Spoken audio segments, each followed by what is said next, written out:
بسم اللہ الرحمن الرحیم۔ آج ہمارا لیکچر نمبر 2 ہے، اس کی طرف ہم پڑھتے ہیں۔ جماعت 11ویں ہے، مضمون اردو ہے، عنوان غزل نمبر 1 میر تقی میر اور صفحہ نمبر 116 ہے۔ تو آج ہم آپ کو مرزا غالب کے بارے میں بتائیں گے، ان کی غزل کی تشریحات سمجھائیں گے، جو کہ غزل نمبر 1 ہے۔ تو پڑھتے ہیں اپنی غزل کی طرف۔ میر تقی میر اردو زبان کے باکمال، اردو ادب کے بے مثال اور اردو شاعری کے لازوال شاعر میر تقی میر کے بارے میں مختصر تعارف پیش کرتے ہوئے چلیں گے اس کے ساتھ ہم۔ تو پڑھتے ہیں میر تقی میر کے مفردات کی طرف۔ اچھا، یہ آپ کی 11ویں جماعت کی کتاب ہم نے شو کری ہے کہ آپ اس کو دیکھیں کہ اسی کتاب کا آپ کو پڑھایا جائے گا۔ اس کا آپ کو صفحہ نمبر 116 نکالنا ہے۔ نام محمد تقی، والد کا نام محمد تقی۔ کس کا نام ہے یہ؟ میر تقی میر کا۔ دوبارہ بتاتے ہیں، نام آپ کا محمد تقی، والد کا نام محمد متقی۔ وجہ شہرت آپ کی بلند مرتبہ شاعری، یعنی آپ اردو شاعری کے بلند مرتبے پہ فائز شاعر ہیں، اور اردو میں آپ کا جو مقام ہے وہ بادشاہ کی غزل کہلاتا ہے، یعنی آپ کو شہنشاہ غزل کہا جاتا ہے، غزل کا بادشاہ کہا جاتا ہے آپ کو، ٹھیک ہے؟ یعنی آپ کو کہتے ہیں غزل کا بادشاہ، یعنی آپ سب سے بڑے عہدے پر ہیں، اور تمام جو ہیں وہ آپ کے ارکان سلطنت ہیں، لیکن بادشاہ جو ہیں وہ آپ کو تصور کیا جاتا ہے۔ میر تقی میر کو شہنشاہ غزل کہا جاتا ہے، اس لیے آپ کی بلند مرتبہ شاعری ہے۔ تخلص آپ کا میر تھا، اور پیدائش آپ کی 1723 آگرہ، یہ دیکھیں آگرہ شہر کی تصویر، ٹھیک ہے؟ اور وفات آپ کی دلی میں ہوئی، کس کی؟ میر تقی میر کی۔ اور یہ دیکھیں، یہ جو ہے پہلا والا جو ہے یہ ہے ہمارے پاس آگرہ شہر، یعنی یہ ہمارے پاس آگرہ شہر کی تصویر ہے، اور جو نیچے ہے وہ ہمارے پاس دلی شہر کی تصویر ہے۔ تو آپ پیدائش کہاں ہوئی آپ کی؟ آگرہ میں 1723 میں، وفات کہاں؟ 1810 دلی میں ہوئی۔ آپ کے استاد کون تھے؟ یعنی ہر شخص کا کوئی نہ کوئی استاد لازمی ہوتا ہے۔ میر تقی میر کے جو استاد تھے وہ میر آرزو تھے، جو آپ کے خالو بھی تھے۔ خطاب آپ کو شہنشاہ غزل، جیسے کہ میں نے پہلے ان کی مرتبے میں تعریف کر دی کہ آپ کو بادشاہ غزل کہا جاتا ہے، خدائے سخن کہا جاتا ہے۔ اچھا، آپ کی غزل کا جو عنوان ہوتا ہے وہ ہوتا ہے ہمیشہ سے جو رہا ہے وہ رہا ہے غم و درد، یعنی آپ کی زندگی میں غم و درد کو شمار کیا جاتا ہے۔ آپ کی تمام شاعری جو ہے وہ درد و غم پر لکھی ہوئی ہوتی ہے، کیونکہ آپ کی زندگی میں بے شمار غم آئے تھے۔ تو پڑھتے ہیں میر تقی میر کا مزید تعارف کو ہم دیکھتے ہیں۔ میر تقی میر اصل نام جو میر محمد تقی اردو کے عظیم شاعر تھے، میر ان کا تخلص تھا، ٹھیک ہے؟ تخلص ہم کس کو کہتے ہیں؟ جو وہ پیارا سا نام، وہ چھوٹا سا نام جو شاعر اپنی شاعری میں اپنے اصل نام کے جگہ اپنا مختصر سا نام رکھتے ہیں اپنی شناخت کے لیے، اس کو ہم تخلص کہتے ہیں۔ اور تخلص کا استعمال کہاں ہوتا ہے؟ تخلص کا استعمال اس جگہ پر ہوتا ہے جہاں پر شعر کے آخری یعنی مقطع شعر کے اندر ہوتا ہے، تو وہ پہچان بھی بن جاتا ہے کہ یہ مقطع شعر ہے۔ تو یہ ہے تخلص کی تعریف۔ اردو شاعری میں میر تقی میر کا مقام بہت اونچا ہے۔ میر تقی میر 1723 آگرہ میں پیدا ہوئے۔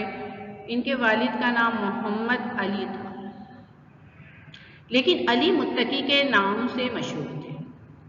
میر نے ابتدائی تعلیم والد کے دوست سید امان اللہ سے حاصل کی، یعنی پہلی ابتدائی تعلیم کس سے حاصل کی؟ سید امان اللہ سے حاصل کی، جو ان کے والد محترم کے دوست تھے۔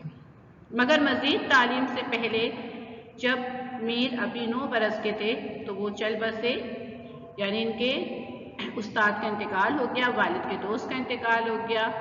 ان کے بعد ان کے والد نے خود تعلیم و تربیت شروع کی، یعنی میر تقی میر کی تربیت جو ہے وہ اس کے بعد ان کے والد نے شروع کی، مگر چند ہی ماہ بعد ہی ان کا بھی انتقال ہو گیا۔ یعنی ان کے والد کا بھی انتقال ہو گیا، جہاں سے میر کی زندگی میں رنج و الم کے طویل باب ابتدا ہو گئے۔ ظاہر سی بات ہے جب والدین کا سایہ بچپن سے اٹھ جائے تو پھر بچوں کی زندگی انتہائی مشکل و پریشانی میں گزرتی ہے۔ یہی عالم میر تقی میر کا ہوا کہ ان کی زندگی میں رنج و غم بڑھتے چلے گئے۔ پھر ان کی میں مزید وضاحت کر دوں کہ ان کے بعد ان کی پرورش ان کے چچا نے کری۔ کم ہی عرصے ان کے چچا پرورش کر پائے تو ان کا بھی انتقال ہو گیا۔ پھر میر تقی میر کے سوتیلے بھائی تھے جنہوں نے ان کے ساتھ انتہائی ناگوار رویہ اختیار کر کے رکھا اور جائیداد پہ سے بھی ان کا حق تلفی کی اور ان کو گھر سے نکال دیا گیا۔ تو پھر میر تقی میر جو تھے وہ تلاش معاش کی فکر میں دلی پہنچ گئے، یعنی کوئی آسرا نہیں تھا ان کے پاس روزگار کا اور گھر کا، تو وہ آگرہ سے نکل کے کہاں چلے گئے؟ دلی میں چلے گئے۔ کچھ عرصے بعد پھر آگرہ لوٹ آئے کیونکہ ان کو اپنے شہر دلی سے محبت تھی اور وہ دوبارہ اپنے شہر آگرہ لوٹ آئے، یعنی آگرہ سے انہیں محبت تھی تو دلی سے کہاں چلے آئے؟ آگرہ چلے آئے۔ لیکن گزر اوقات کی کوئی صورت نہ بن سکی، اس لیے یعنی دلی میں آگرہ میں ان کو روزگار بہتر طور پہ میسر نہیں آیا تو دوبارہ وہ دلی چلے گئے۔ چنانچہ دوبارہ دلی روانہ ہو گئے اور اپنے خالو سراج الدین آرزو کے ہاں قیام پذیر ہوئے، جو کہ ہم نے پہلے بھی آپ کو بتایا تھا سراج الدین آرزو جو تھے وہ میر تقی میر کے استاد بھی تھے۔ البتہ سوتیلے بھائی کی عداوتوں نے ان کو پریشان رکھا تھا، عداوتوں یعنی ان کی رنجشوں سے، ان کی حق تلفیوں سے انہیں پریشان رکھا تھا، اور کچھ غم دورہ اور کچھ غم جانا سے کی کیفیت نے میر تقی میر کے اندر جنون کی کیفیت پیدا کر دی تھی۔ آگے بڑھتے ہیں۔ میر کا زمانہ شورشوں و فتنہ فساد کا زمانہ تھا، ہر طرف تنگ دستی اور مشکلات برداشت کرنے کے بعد آخر کار میر کو شائع عافیت کی تلاش میں لکھنؤ چلے گئے، یعنی آخری جگہ جو تھی ان کی روزگار تلاش کرنے کی وہ لکھنؤ تھی۔ روانہ ہو گئے، سفر کی صحبتوں کے بعد لکھنؤ پہنچے، وہاں ان کی شاعری کی دھوم مچ گئی۔ اچھا، جو شہرت ملی میر تقی میر کو وہ کون سے شہر سے ملی؟ لکھنؤ شہر سے۔ نواب آصف الدولہ یعنی اس وقت کے جو نواب تھے انہوں نے 300 روپے ماہوار وظیفہ مقرر کیا۔ کس نے؟ نواب آصف الدولہ نے 300 روپے ماہوار وظیفہ مقرر کر دیا اور میر آرام سے زندگی بسر کرنے لگے۔ اس وقت کے لحاظ سے 300 روپے کافی زیادہ ہوا کرتے تھے، لیکن تنگ مزاجی کی وجہ سے کسی بات پہ ناراض ہو کر دربار سے الگ ہو گئے۔ اچھا، میر جو تھے بڑے نازک مزاج بھی تھے، بہت جلدی وہ ناراض ہو جایا کرتے تھے، تنقید انہیں اپنے اوپر بالکل برداشت نہیں تھی، تو لہٰذا ان کی آصف الدولہ سے کسی بات پر انبن ہو گئی تو وہ وہاں سے چلے گئے، دربار سے چلے گئے، اور آخری 3 سالوں میں ان کی جوان بیٹی اور بیوی کے انتقال نے صدمات میں اضافہ کر دیا۔ یہ تو بہت بڑا غم ہے کہ بیوی کا بھی انتقال ہو گیا، ان کی جوان بیٹی کا بھی انتقال ہو گیا۔ آخر گوش نشیری اختیار کی اور آخر میں 1810 میں لکھنؤ میں بمطابق 1325 ہجری میں میر تقی میر کا انتقال ہو گیا، یعنی فوت ہو گئے، اور میر تقی میر نے تقریباً 90 برس کی عمر پائی، یعنی میر تقی میر نے 90 برس کی عمر پائی، اور اس عرصے میں وہ ایک عظیم شاعر کی حیثیت سے دنیا سے رخصت ہو گئے، اور ان کا یہ مقام ابھی تک کوئی بھی شاعر نہیں حاصل کر سکا، اسی لیے ان کو خدائے سومن کہا جاتا ہے۔ ایک خوبصورت سا اشعار پڑھ لیتے ہیں۔ ہمارے آگے تیرا کسی نے نام لیا، دل ستم زدہ کو ہم نے تھام لیا، غم رہا جب تک کہ دم میں دم رہا، دل کے جانے کا نہایت غم رہا۔ یہ میر تقی میر کے اشعار کی خصوصیت تھی کہ اس طرح کے وہ خوبصورت اشعار لکھا کرتے تھے۔ اب چلتے ہیں میر تقی میر کی شاعری کی طرف، یعنی جو ہم غزل نمبر 1 جو ہمارے سلیبس میں اس کو ہم پڑھتے ہیں، یہ میر تقی میر کے 72 نشتوں میں سے چند اشعار اس کے اندر شامل ہیں، اس کو میں بتاتی جاؤں گی آپ کو کون کون سے ہیں وہ۔ شعر نمبر 1 پڑھ لیتے ہیں۔ الٹی ہو گئیں سب تدبیریں، کچھ نہ دوا نے کام کیا، دیکھا اس بیماری دل نے آخر کام تمام کیا۔ الفاظ میں نے دیکھ لیتے ہیں۔ الٹی بیکار، تدبیریں ترکیبیں منصوبے، کام تمام یعنی کام کا خراب ہو جانا۔ اچھا، اس میں ایک معنی اور بتا دیں ہم، دوا دوا کے معنی ہوتے ہیں علاج، ٹھیک ہے، دوا کے معنی کیا ہم علاج میں لیتے ہیں. تو اگر ہم اس کو الفاظ معنی کے لحاظ سے اس کا مفہوم نکالنے کی کوشش کریں گے، اس کی الفاظی تشریح کریں تو اس کو بھی دیکھ لیتے ہیں. بیکار ہو گئیں یعنی الٹی ہو گئی، بیکار ہو گئیں سب تدبیریں، سب کیا منصوبے ترکیبیں، کچھ نہ دوا نے کام کیا یعنی کچھ علاج نے کوئی اثر نہ کیا. دیکھا اس بیماری دل نے کہ دیکھا اس درد، اچھا بیماری دل جو ہے وہ عشق کی بیماری تھی، تو دیکھا اس عشق کی بیماری نے آخر کام تمام کیا یعنی میری زندگی کا کام تمام کر دیا. الفاظی معنوں سے جیسے ہم نے الفاظ کے معنوں کے لحاظ سے اس شعر کا جو مفہوم نکالا یعنی لفظی تشریح جو کری وہ بھی ہمارے ذہن میں تقریباً آ جاتی ہے. تو الفاظ معنی یاد کرنا بہت ضروری ہوتے ہیں. الفاظ معنی یاد ہوں گے تو آپ کافی کام بہتر طریقے سے کر سکتے ہیں. اچھا اس کے بعد جو ہے وہ ہم دیکھتے ہیں اس کی تشریح کی طرف بڑھتے ہیں. تشریح ہے اس کی، جیسے اب ہم پڑھتے ہیں الٹی ہو گئیں سب تدبیریں، یعنی میر تقی میر اس شعر میں کہتے ہیں کہ میں نے اپنے دل کے علاج کے لیے یعنی جو مجھے عشق کی بیماری تھی اس کا میں نے بہت زیادہ علاج کرنے کی کوشش کری، دوا کرنے کی کوشش کری، لیکن وہ تمام کی تمام بیکار ہو گئی اور اس بیماری پر کوئی اثر ہی نہیں ہوا. میرے تمام نسخے، میرے تمام منصوبے، میری تمام ترکیبیں جو ہے وہ میرے درد عشق کے لیے بیکار تھی. میں نے اس کی دوا کرنے کی کوشش بھی کی، میں نے اس کے لیے 2 طریقے نکالے کہ ہو سکتا ہے کہ میرے مرض میں کچھ فائدہ ہو جائے. تو پہلا انہوں نے کیا سوچا کہ یا تو محبوب مجھے مل جائے تو میرے دل کا علاج ہو سکتا ہے، کیا میرے دل سے محبوب کی محبت نکل جائے، اس کی یادیں نکل جائیں، اس کا تصور نکل جائے، اس سے ملنے کی بے چینی نکل جائے تو ہو سکتا ہے میرا علاج ہو جائے. لیکن ایسا کچھ نہیں. میر تقی میر کہتے ہیں کہ نہ تو مجھے محبوب ملا اور نہ ہی میرے محبوب کی یاد کو میں دل سے نکال سکا، اور میری تمام تدبیریں جو تھیں، میرا تمام علاج جو تھا وہ بیکار ہو گیا، یعنی میں کچھ نہیں کر سکتا اس علاج کے لیے، یہ سب چیزیں میرے لیے بیکار ثابت ہو گئی ہیں. وہ کہتے ہیں کہ اب میری زندگی کے آخری وقت ہے اور اس آخری لمحات میں بھی میں چاہتا ہوں کہ میں اس مرض کو اپنے دل سے نکال دوں، لیکن ایسا کچھ نہیں ہوا. میں اس مرض کو اپنے دل سے نہیں نکال سکتا اور لگتا ہے کہ بیماری میری زندگی ختم کر ہی جائے گی، یعنی میری موت کے بعد ہی مجھے اب کچھ سکون ملے گا اس بیماری سے جو محبوب نے ہمیں بیماری لگا دی ہے، اس کی یاد کی بیماری. تو ایک معاصر شعر اور ہم اس کا دیکھتے ہیں. معاصر شعر جو ہے وہ ہے یہ ہے میر تقی میر.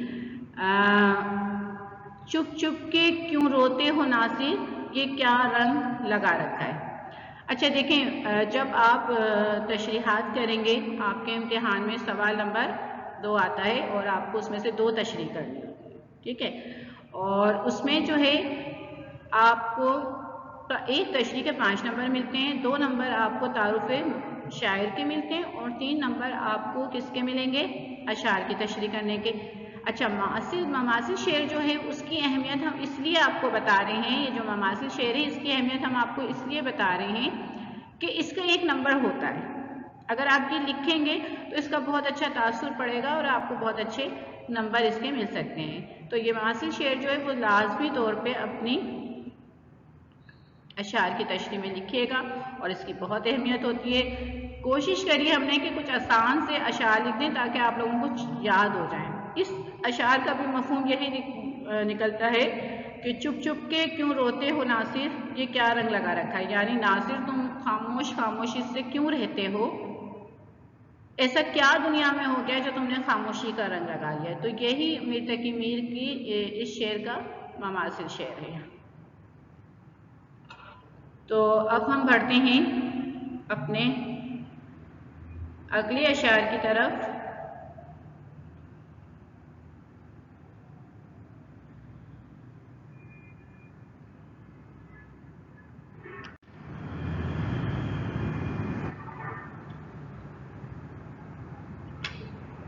شعر نمبر 2.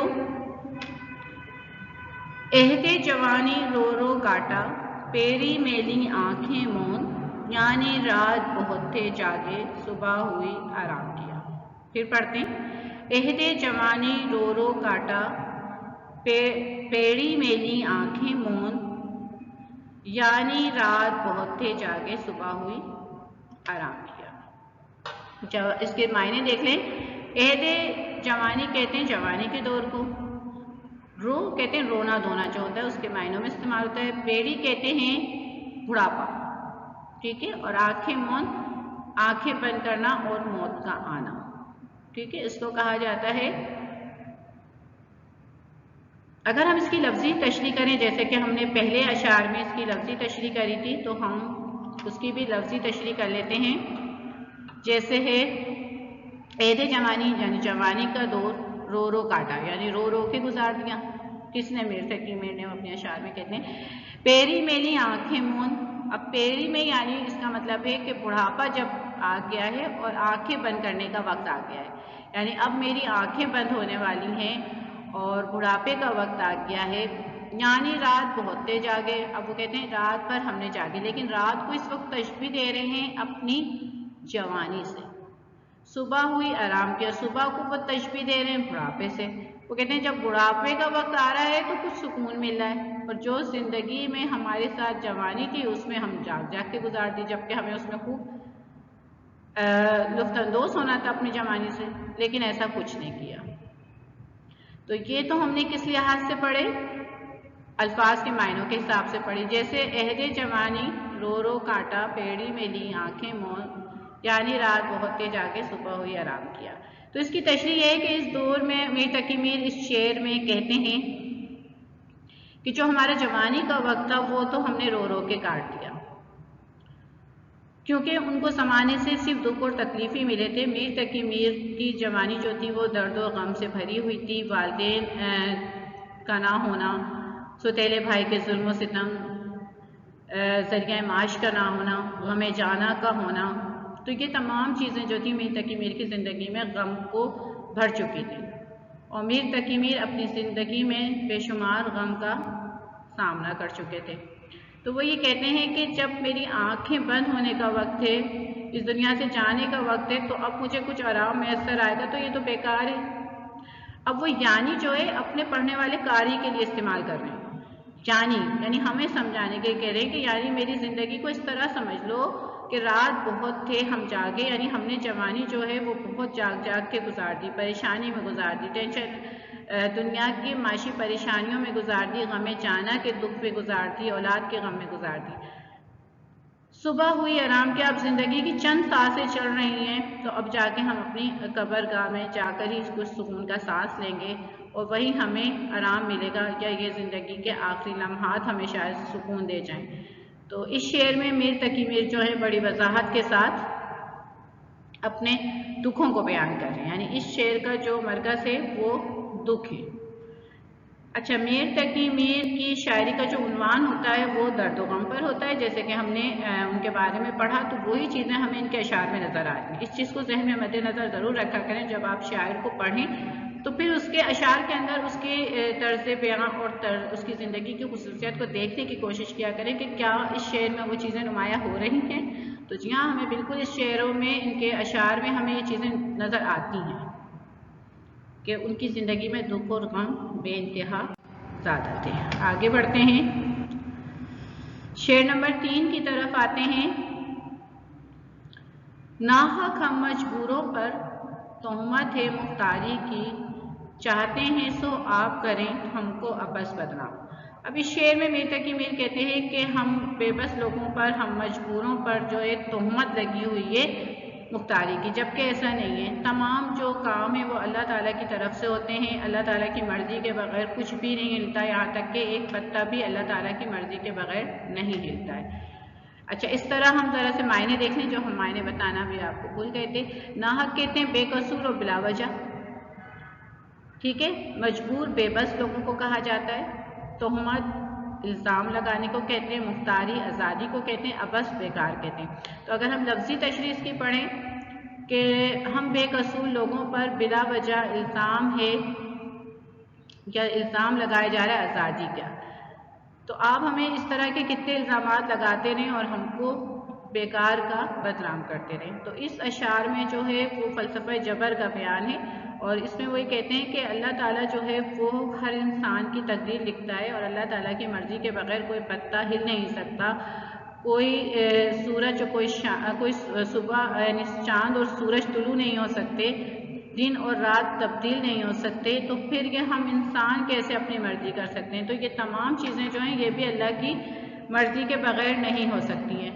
تو ہم پھر اس طرح کے ہم پہ الزامات کیوں ہیں کہ ہم اس دنیا میں آزادی کر رہے ہیں جبکہ ہم پابند ہیں تقدیر کے؟ جو ہماری تقدیر میں لکھا گیا ہے ہم تو وہی کرتے ہیں۔ اب اس میں دیکھیں، معاصل شعر زندگی جبر کی طرح کاٹی ہے، جانے کے جرم کی پائی ہے سزا یاد نہیں۔ تو یہ اس کا معاصل شعر ہے، یہ آپ ضرور لکھیے گا۔ تو یہ تشریح اگر سمجھ میں نہیں آئے تو میں دوبارہ سمجھاتی ہوں۔ ناحق کا مطلب ہوتا ہے بلا وجہ بے قصور مجبور بے بس لوگوں پر تہمت، الزام، مختاری آزادی، کہ ہم بے بس لوگوں پر ایک الزام لگایا جا رہا ہے کہ تم آزاد ہو، جبکہ ہم آزاد نہیں ہیں۔ چاہتے ہیں سو آپ کریں ہم کو بس بدنام۔ وہ کہتے ہیں اگر آپ چاہتے ہیں ہمیں بلا وجہ آپ ہم کو بدنام کر رہے ہیں، جبکہ ایسی کوئی بات نہیں ہے، ہمیں بالکل آزادی نہیں ہے، ایک ایک پتا ایک ایک سانس انسان کی بھی اللہ کے حکم سے آتی ہے، تو پھر ہمیں کیوں بدنام کیا جا رہا ہے کہ تم دنیا میں آزاد ہو۔ آگے بڑھتے ہیں 6 نمبر 4 کی طرف۔ 6 نمبر 4، اچھا جی، سرزد ہم سے بے ادبی تو وحشت میں بھی کم ہوئی، کوسوں ان کی اور گئے پر سجدہ ہر ہر گام کیا۔ سرزد واقع ہونا، خطا ہونا، بے ادبی جو ہے گستاخی اور بدتمیزی کو کہتے ہیں بے ادبی، وحشت جنگلی پن، جنون اور دیوانگی کو کہتے ہیں، کوسوں میلوں دور ہونا، اور اچھا یہاں اور کا لفظ ہم مزید بات بڑھانے کے لیے استعمال کرتے ہیں، لیکن اس کے دوسرے معنوں میں اس کو قربت اور قریب کہتے ہیں۔ اور سجدہ یعنی جھک جانا، سر کو زمین پر رکھ دینا، ہر ہر گام قدم۔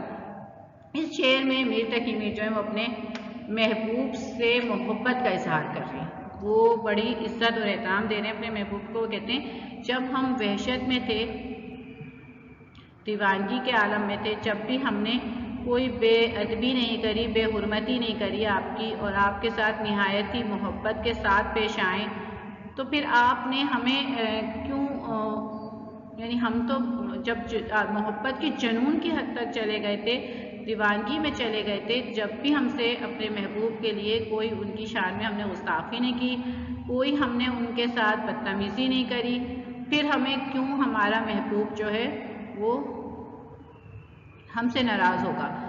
اور ہم تو جب اپنے ہوش میں بھی نہیں تھے، ہمیں اپنا ہوش بھی نہیں تھا، تو ہمیں محبوب کا خیال ہوتا تھا۔ ہم تو جب بھی ان کی گلی سے گئے تو ایسی خاموشی سے گئے اور ہر قدم ان کو سجدہ کرتے ہوئے دور چلے گئے ہیں، میلوں دور ہو گئے، تو ہم سے تو خطا ہو ہی نہیں سکتی اپنے محبوب کے لیے، جو کہ ہم عالم وحشت میں بھی ہم اپنے محبوب کو ناراض نہیں کر سکتے، قطعاً ان کے لیے ہم برے لفظ استعمال نہیں کر سکتے، اور ہم ان کی عزت کیے جائیں گے، بھلے وہ ہمیں مانیں یا نہ مانیں، ہمیں سے خوش ہوں یا نہ ہوں، لیکن ہم اپنے محبوب کی کبھی بھی ان کی شان میں گستاخی نہیں کریں گے، اور ہر قدم ہم ان کو سجدہ کرتے چلے جائیں گے، چاہے اور اس بات کا وہ بار بار اعتراف کرتے ہیں کہ ہم وحشت میں تھے، یعنی ہم جنون اور دیوانگی میں بھی اپنے محبوب کو کبھی ناراض نہیں کر سکتے۔ اشعار نمبر 5 دیکھتے ہیں۔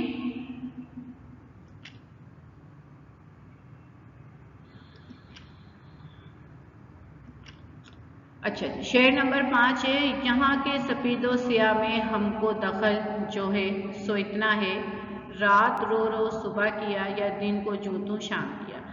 سفید و سیاہ اچھائی برائی یا کالا اور سفید کو بھی کہتے ہیں، دخل اختیار کو کہتے ہیں، جوں توں جیسے تیسے کو کہا جاتا ہے۔ اگر ہم اس کی لفظی تشریح کریں، یہاں سے مراد اس وقت کے دور کو وہ کہتے ہیں، یہاں یعنی اس دور میں بھی سفید و سیاہ۔ اب آپ اس کی 2 تشریحیں بنیں گی، تو اس میں ایک تشریح میں ہم بتاتے ہیں کہ جو اچھائی و برائی ہے، ہم کو دخل اختیار نہیں ہے، سو بس اتنا ہے، یعنی اس دنیا میں جو اچھائی برائی ہو رہی ہے اور اس کی کرنے یا نہ کرنے میں ہمارا کوئی دخل نہیں ہے، اچھا، اس شعر کو بھی میر تقی میر کے شعر نمبر 2 اور شعر نمبر 3 کو اس میں ملانے کی کوشش کی ہے، یعنی اس شعر میں بھی فلسفہ جبر کی عکاسی ہمیں نظر آتی ہے کہ اس شعر میں بھی میر تقی میر فلسفہ جبر کو بیان کریں۔ تو وہ یہاں بھی یہ کہتے ہیں کہ سفید و سیاہ میں ہم کو کوئی دخل نہیں ہے، دنیا میں اچھائی برائی ہو رہی ہے، تو ہمیں اللہ تعالیٰ نے یہ اختیار نہیں دیا کہ ہم اس کو اپنی مرضی سے کر سکیں۔ اگر کسی بندے سے بھی کوئی اچھا اور برا کام ہو رہا ہے تو وہ اس کے اختیار میں نہیں ہے، یہ تمام اختیار تو اللہ تعالیٰ کے پاس ہیں۔ اسی نے پوری کائنات بنائی ہے اور وہی ہر کائنات کو چلا رہا ہے، ہر چیز کو چلانے والا، ہر چیز پر قدرت رکھنے والا جو ہے اللہ تعالیٰ کی ذات ہے۔ تو بس ہم تو رات کو رو رو کے صبح کر دیتے ہیں اور جوں توں گزار کے شام کر دیتے ہیں، تو ہمارا کوئی دخل نہیں ہے۔ ہم جس طرح ہمیں جو کردار ادا کرنے کے لیے دنیا میں بھیجا گیا ہے ہم وہ کردار ادا کر کے چلے جاتے ہیں، ہمارا کوئی اختیار نہیں ہے۔ جو کچھ ہماری قسمت میں لکھ دیا جاتا ہے ہم اسی قسمت کے مطابق اپنے کام کر کے اس دنیا سے رخصت ہو جاتے ہیں۔ اگر ہم اس کی دوسری تشریح بنائیں، یعنی مجازی تشریح کو دیکھیں تو اس میں کچھ اس طرح ہوگا کہ یہاں پہ وہ کہتے ہیں، شاعر کہتے ہیں کہ یہاں جو ہم نے جو دنیا میں یا سیاہ اور سفید ہے، یعنی جو کچھ اچھا یا برا ہو رہا ہے تو اس میں کسی انسان کا دخل نہیں ہے، بلکہ یہ تمام چیزیں اللہ تعالیٰ کے ہاتھ میں ہیں۔ انسان تو بس اپنا رات کو رو کے صبح کرتا ہے اور جوں توں اپنا دن گزار کے اس دنیا سے رخصت ہو جاتا ہے۔ آگے بڑھتے ہیں۔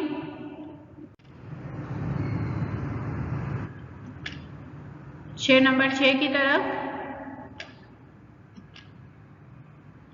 اچھا، یہ بڑا دلچسپ شعر ہے میر تقی میر کا۔ ایسے آہوئے رام خوردہ کی وحشت کھونی مشکل تھی، سحر کیا اعجاز کیا جن لوگوں نے تجھ کو رام کیا۔ آہوئے ہرن کو کہتے ہیں، آہوئے کس کو؟ ہرن کو کہتے ہیں۔ رام خوردہ بھاگا ہوا، وحشت خوف کھونی گم، سحر جادو اور اعجاز کرشمے کو کہا جاتا ہے۔ ٹھیک ہے، اعجاز کس کو؟ کرشمے کو کہتے ہیں۔ اب اس شعر میں شاعر کہتے ہیں وہ میر تقی میر کی ایک خصوصیت یہ بھی تھی کہ وہ اپنے اشعاروں میں تشبیہات کو استعمال کرتے تھے۔ یہاں پر انہوں نے اپنے محبوب کو ہرن کہا ہے، ہرن سے مخاطب کیا اور کہا جس طرح ہرن جو ہوتا ہے بہت چوکھنا ہوتا ہے اور چوکھنا ہو کے دنیا سے چوکھنا ہوتا ہے، اور جب اسے کسی کی آہٹ محسوس ہوتی ہے کہ اس کو لگتا ہے کہ کوئی قریب آنے والا ہے تو وہ فوراً ہی وہاں سے بھاگ جاتا ہے۔ اسی طرح میرا محبوب ہے کہ اس کو جیسے ہی محسوس ہوتا ہے کہ کوئی آنے والا ہے، میرا محبوب آنے والا ہے، وہ ہماری آہٹ سن کر بھی ہم سے دور ہو جاتا ہے اور ہمیں دیکھ کے بھاگ جاتا ہے۔ جتنی جلدی ہم اس کے قریب جانا چاہتے ہیں وہ ہم سے اتنی دور چلا جاتا ہے۔